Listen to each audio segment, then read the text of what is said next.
Hello fellas.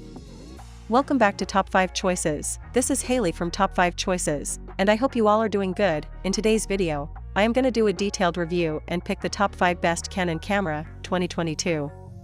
After doing proper researches, we came to the conclusion that meets the best in terms of overall. Kindly leave a like if you find this helpful, and I'd appreciate if you subscribe to my channel, and turn on post notifications if you haven't. We will be also providing affiliates link to purchase from Amazon. Kindly use it for best offers and purchase from anywhere in the world. We'll be back with more videos. The Canon EOS Rebel SL3 is an APS-C DSLR camera that's compact and easy to use. It takes decently sharp images, has a reasonably effective autofocus system, and is fitted with a responsive, fully articulated touchscreen interface. It offers a wide range of ports and connectivity options for videographers and can shoot 4K and FHD video. Unfortunately, the image and video stabilization performance isn't especially impressive overall, so you may need to use a tripod for some shots, and the video quality is mediocre in 4K. The Canon SL3 is decent for landscape photography. It keeps noise and graininess in images to a fairly low level, even when using moderately high ISO settings. Its fully articulated screen is bright enough to be seen in direct sunlight. While it's relatively compact for a traditional DSLR, those accustomed to using point-and-shoots or phones to take pictures may find it a little bulky and tricky to carry around on a hike. Command dials, mode wheel, and buttons operate smoothly and precisely. Features a mostly plastic construction. Articulated screen hinge doesn't feel very solid. Input door is covered by a rubber flap. No cover for the camera's hot shoe. Canon EOS Rebel SL3 body EFS 18 to 55mm f/4-5.6 ISSTM lens covers shoulder strap 1X. LPE 17 battery charger. Owner's manual rubber eye cup around the viewfinder feels comfortable, and well-padded hand grip should accommodate a wide variety of hand sizes. Without fingers getting pinched between the body and lens. Hand grip has a textured surface that provides a secure hold. Adjusting aperture and ISO requires multiple button presses, as these settings can't be changed using only the command dials. SD card can't be changed while the camera is mounted on a tripod due to bottom hinged compartment door.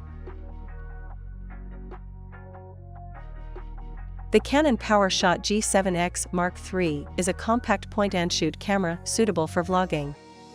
It can capture good quality shots that remain mostly free of noticeable visual noise, so your images shouldn't appear very grainy, and you can also use this camera to live stream directly to YouTube, though we don't currently test this. It has a touch-sensitive screen that can get bright enough that you can still see it under direct sunlight. You can also use it to navigate its menu or flip it upwards to face you when the camera is pointed at you. The Canon POWERSHOT G7X Mark III is good for vlogging.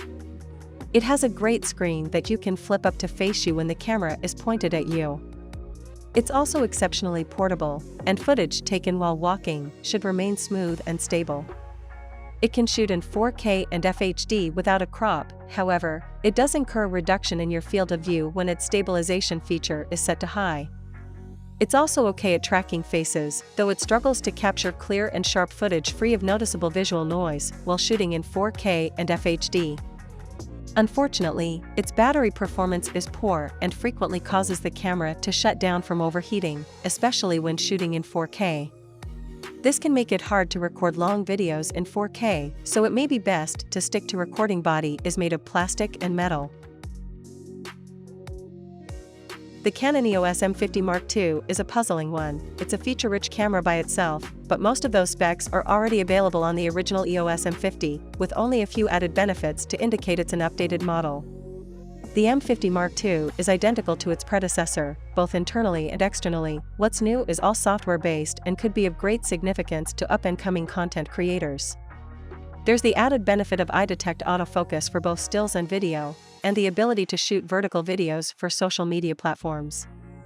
Another advantage the M50 Mark II offers over the older camera is a new video recording button available on the touchscreen, and a movie self-timer that gives you between 2 to 10 seconds to prepare yourself before the camera starts to record.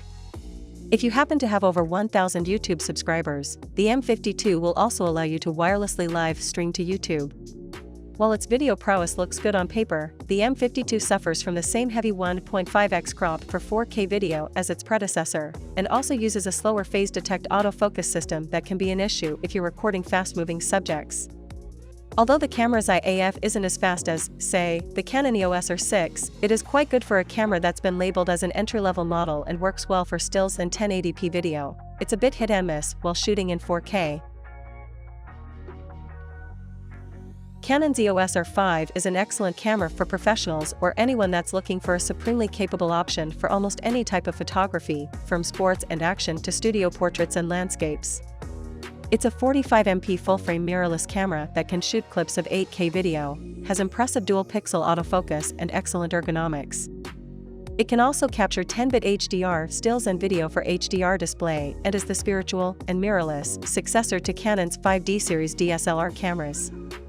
It's not a perfect camera, but we think it's an excellent and highly competitive addition to an already crowded field of competent high-resolution full-frame mirrorless cameras.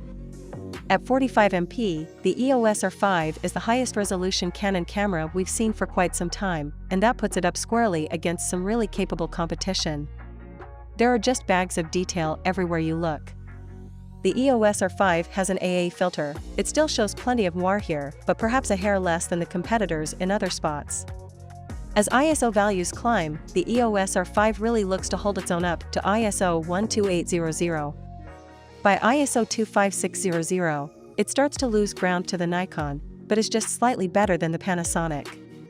We'd probably not bother going much higher than that. Let's look at 8K first, and you can immediately see that. Well, it just looks like a high megapixel still image. Everywhere you look, there's just an absurd amount of detail. But 8K file sizes being what they are, what if you swapped over to the high-quality 4K setting, which takes the 8K footage you see here and downsamples it in camera for you? In this HQ 4K mode, the EOS R5 handily turns in the best-looking footage of its high-megapixel cohort. This is because the 4K is taken from perfectly oversampled 8K footage, and so you basically get the maximum detail that 4K can convey. All the other options look either a little fuzzy or just pixelated next to the Canon. But HQ 4K isn't without its own issues. It still generates a lot of heat, since the camera is, after all, still effectively shooting 8K. So let's switch to the ordinary 4K mode, and the playing field immediately evens out. The footage is by no means uncompetitive, but it's no longer extraordinary. Thankfully, you don't pay a further quality penalty for high frame rate 4K/120p footage.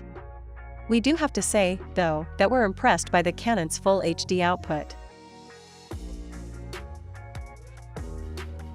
The 22.3MP sensor in the 5D Mark III was starting to look a little dated compared to some of the competition. It was actually only a minor bump up in resolution from the 5D Mark II, so it's nice to see a notable jump to 30.4MP here. The 5D Mark IV is also using the same latest generation sensor technology that we've seen in both the 1DX Mark II and 80D, with on-chip digital to analog conversion, which should deliver improved noise performance as well as broader dynamic range. That's not the whole story as far as image quality goes though, with the arrival of dual-pixel RAW technology giving photographers the capacity to fine-tune the area of maximum sharpness, with each pixel made up of 2 photodiodes. It allows for the creation of a file which contains a pair of images with 2 very slightly different focus points. You can then open the file in Canon's Digital Photo Professional software, and use image micro-adjustment to shift the focus ever so slightly, not massively, but Canon believes there's the potential to rescue some shots using this technology. The large 3.2-inch display boasts an impressive 1,620,000 dots and touchscreen functionality, as on the 1DX Mark II. The difference, though, is that while the touchscreen was only active during live view on the 1DX Mark II, the touchscreen interface on the 5D Mark IV is active all the time, enabling menu navigation and image review as well. Canon has also kept the same battery as in the 5D Mark III, which might not seem that big a deal, but it's a shrewd move, meaning that existing users looking to use both cameras in tandem don't need 2 sets of batteries and chargers.